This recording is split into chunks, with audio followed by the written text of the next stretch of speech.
Hi there, everyone, and welcome to The Daily Gardener, and thank you for listening. I'm your host, Jennifer Ebling. It's December 15th. Today, we celebrate the 17th century philosopher and naturalist who was the first woman to make a living from her writing. We'll also learn about the forensic botanist who solved the crime of the decade in the 1960s in Australia. We'll recognize the Herb Society's project that now occupies 2.5 acres at the United States National Arboretum. We'll take a look back at an entry about winter from one of America's most beloved naturalists. And we grow that garden library today with a book that Martin Crawford, the author of Creating a Forest Garden, called a must-read for anyone interested in agroforestry, forest gardening, or utilizing forests for specialty crops. And then we'll wrap things up with the story of a vine discovered by a Harvard botanist and his son as they were walking to a Red Sox game back in August of 1988. But first, I just wanted to take a second to tell you about the Daily Gardener Friday newsletter. Each and every Friday, even when the show is on break, subscribers to the newsletter get an exclusive email from me with some super useful content. You'll get helpful reminders and tips for the week to help you grow as a gardener. You'll get a handy list of the featured books for the week from the Grow That Garden Library segment of the podcast. It's so handy. You'll also see a brand new botanist profile and a few hand-picked pieces of botanical poetry that haven't been shared on the show before. You'll also receive plenty of trending garden-inspired recipes, gifts, and hacks. And finally, I like to make the newsletter a little more personal, so you'll see photos and stories about my home garden, in addition to exclusive updates about the show. It's a little behind-the-scenes VIP experience for super fans of the podcast. And don't forget that each week, one lucky subscriber will be chosen as a winner for a lovely gardening book from the Grow That Garden Library bookshelf. And if you enjoy the podcast, you're going to love the newsletter. So head on over to thedailygardener.org, thedailygardener.org, and sign up for the free Friday newsletter today. Here's today's curated garden news. Today's curated news is from the World Economic Forum, and it was written by Victoria Masterson. And the title caught my attention because it said, "How a few plants in your front garden could boost your well-being." Well, this article is yet one more data point on the power of gardens. And yet, as the article points out, not only are gardens being omitted in new developments, but existing gardens are being paved over for parking. Yet, Victoria reports that the authors of the study believe that it highlights the importance of residential gardens as a resource for public health and the need for gardens to be brought more forcefully into the debates around housing, city densification, and the value of different types of green infrastructure. It's a fascinating article. Now, if you'd like to check out any of my curated garden news articles and original blog posts for yourself, you're in luck, because I share all of it in the listener community in the free Facebook group for the show, the Daily Gardener Community. So there's no need to take notes or search for links. The next time you're on Facebook, just search for Daily Gardener Community, where you'd search for a friend and request to join. I'd love to meet you in the group. Here's today's brevities. Today is the anniversary of the death of the 17th century philosopher, poet, scientist, naturalist, and playwright, Margaret Cavendish, who died on this day, December 15th, in 1673. Margaret's perspective on the natural world helped shape our modern viewpoint. And it should be noted that Margaret was the first woman to make a living from her writing. Yet Margaret has always been an easy target for ridicule. Her points were often lost in confusing verse and the novelty of her ideas. Here's a poem that Margaret wrote that was relatively novel for her day and age. She compared the brain to a garden.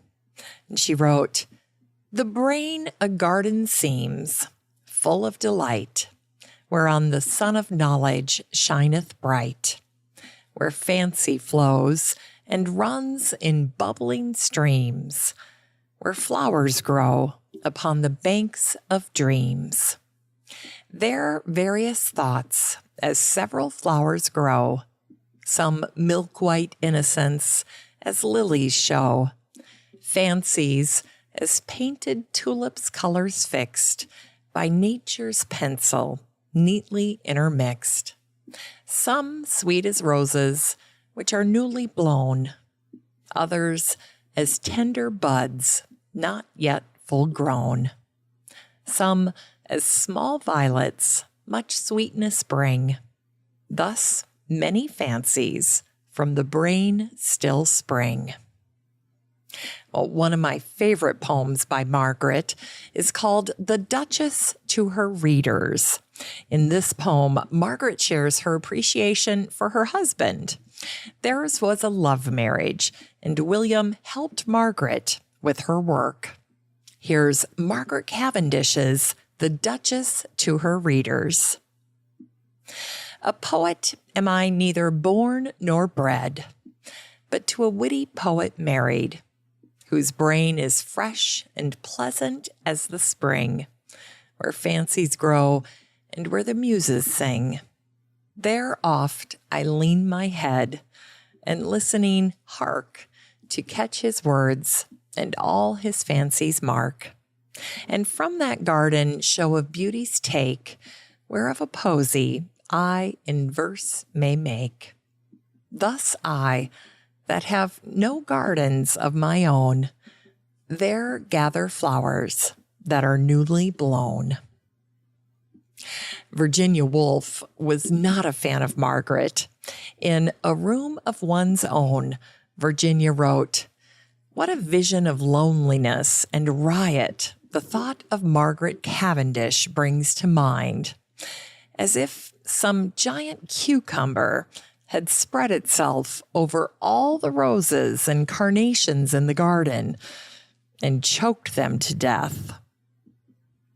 And today is the birthday of the Australian botanist and forensic botanist Joyce Winifred Vickery, who was born on this day, December 15th, in 1908. 1960 was a pivotal year in Joyce's career. In 1960, all of Australia was focused on the building of the now famous Sydney Opera House.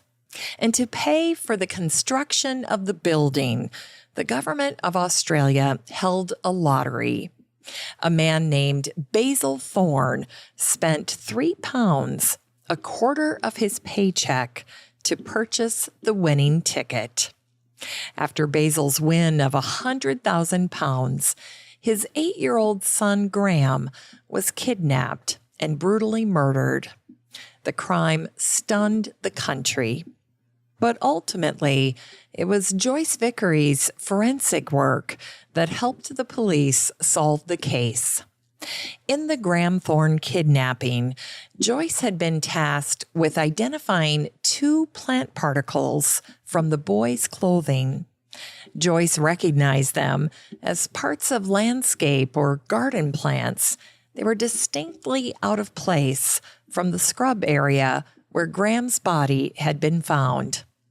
Instead, Joyce matched the plant debris to a false cypress and a smooth Arizona cypress outside the suspect's home. And soil scraping showed pink limestone mortar that ultimately matched the mortar on the suspect's brick home. Joyce's work and testimony helped prove that 34-year-old Stephen Bradley had committed the heinous crime. He was sentenced to life in prison. And it was on this day, December 15th, in 1978, that construction began on the National Herb Garden at the United States National Arboretum. Since 1965, a National Herb Garden had been a dream of the Herb Society based in Kirtland, Ohio. After the Herb Society came up with $200,000 for the garden, Congress matched those funds. And so the National Herb Garden was a gift from the Herb Society of America to the American people. Located in Washington, D.C., the garden occupies 2.5 acres of the over 400 acres in the United States National Arboretum. As the most extensively professionally designed herb garden in North America, the garden was intended to inspire people to plant herbs in their own gardens and to use herbs in their cooking. The National Herb Garden comprises annual, perennial, and woody herbal plants situated in 3 sections: a knot garden, a rose garden, and specialty gardens. The knot garden is made up of Japanese holly, dwarf blue cypress, and dwarf arborvitae. The rose garden is a nod to the critical role of roses in herbalism. And finally, the 10 specialty gardens are oval-shaped and have themes. There's the Dioscorides garden. Dioscorides discovered an early version of aspirin when he found that sap from the white willow tree bark and leaves helped with colds, body aches, and fevers. And so the Dioscorides garden grows all of the herbs that were described by Dioscorides. And there's also a colonial garden and a dye garden that grows herbs to color fabric and textiles. And then there's other fascinating gardens like the Native American garden. And there are even gardens devoted to modern botanicals, culinary and industrial plants, as well as fragrance, oriental, and beverage gardens. The National Herb Garden was dedicated on June 12, 1980, and celebrated its 40th anniversary in 2020 during the pandemic. In Unearthed Words, today's words are about winter, and they're from the American naturalist and writer Donald Culross Peattie. Nature in winter is like a great toy shop at night. The doors are locked, and only at the mysterious depths of the shop does some cold light burn. If we press our noses on the pane, we can just make out the forms of bigger objects. All the tenderer delights have been taken from the window, flower and moth and bird. What is there left for us to play with? Winter is a study in half tones, and one must have an eye for them or go lonely. Trees, skies, and even the black, white, and gray and rufous colors of winter birds and little mammals are all subdued, modest, economical, of a lofty beauty. Now one may make friends with owls and mice, with the different colored stems of the willows and cornel and sassafras and spice bush, with winter buds in their furry scales, with the berries that the birds seek out, with the bark of trees and the prints of the four-footed. It's time to grow that garden library with today's book, Farming the Woods by Ken Mudge and Steve Gabriel.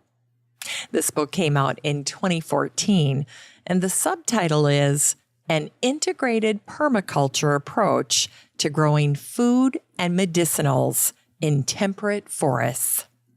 In this book, you're going to learn about forest farming. According to Ken and Steve, forest farming is one of the many agroforestry practices that's specifically focused on growing crops underneath the forest canopy of an existing forest. I love Ken and Steve's book because they teach us new and exciting ways to relate to the forest.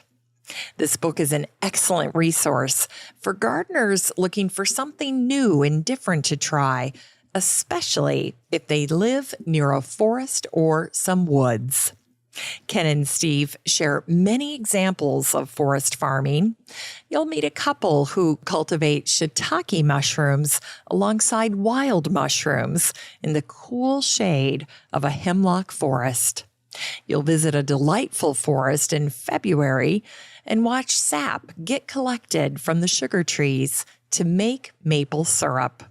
These are just a few of the ways that forestry and farming and gardening can go hand in hand. They're not at odds. Since the beginning of time, people have sustained themselves from tree-based systems, and Ken and Steve will help you learn how to return to the forest. Farming the Woods teaches gardeners how to maintain a healthy forest while growing a wide range of food, medicinal, and other non-timber products. This book was the first in-depth guide for farmers and gardeners who have access to an established woodland and are looking for productive ways to manage it. And in case you're wondering, forest crops include American ginseng, shiitake mushrooms, ramps or wild leeks, maple syrup, fruit and nut trees, ornamental ferns, and more. This book is 384 pages of must-read wisdom for gardeners looking to diversify their gardening practices and incorporate agroforestry, permaculture, forest gardening, and sustainable woodlot management.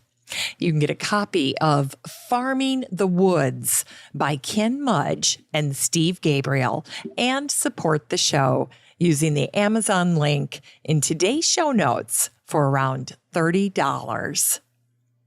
Finally, here's something sweet to revive the little botanic spark in your heart. The other day, I stumbled on this Q&A that was featured in the Arizona Daily Star. Here's the question. A recent gardening article referred to a form of Boston ivy known as Fenway Park. The writer described it as a sprout from the famed dark green vine that clings to the wall of Boston's baseball stadium. Can you clarify? Perhaps the ivy came from Chicago's Wrigley Field. Well, here's the answer. It says, the ivy didn't come from Wrigley Field, but neither did it come from Fenway Park. Peter Del Tredici of the Arnold Arboretum in Boston said that the ivy came from a building a block or two away from Fenway Park. Peter saw it when he and his son were walking to a Red Sox game in August of 1988. Peter noticed that the top portion of some Boston ivy growing on a building near Fenway was bright yellow instead of the normal darker green. Peter asked permission of the building's owner to take some cuttings from the yellow part, and then he propagated the plant at the Arboretum's greenhouses. Later, Peter asked the Red Sox owners for permission to name the resulting ivy Fenway Park.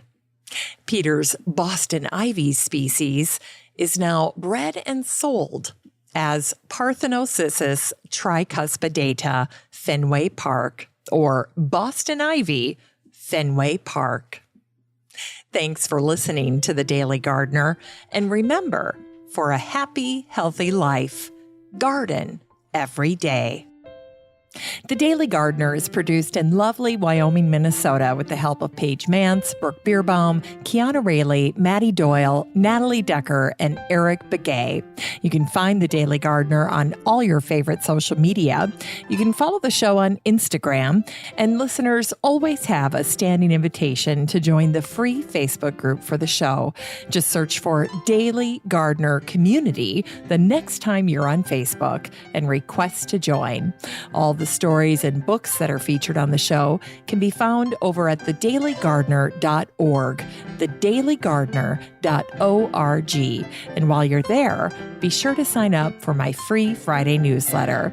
Last but not least, you can share your own gardener greetings on the show by emailing me at jennifer@thedailygardener.org. I'm your host, Jennifer Ebling, and as always, have a great day in the garden, and we'll see you tomorrow.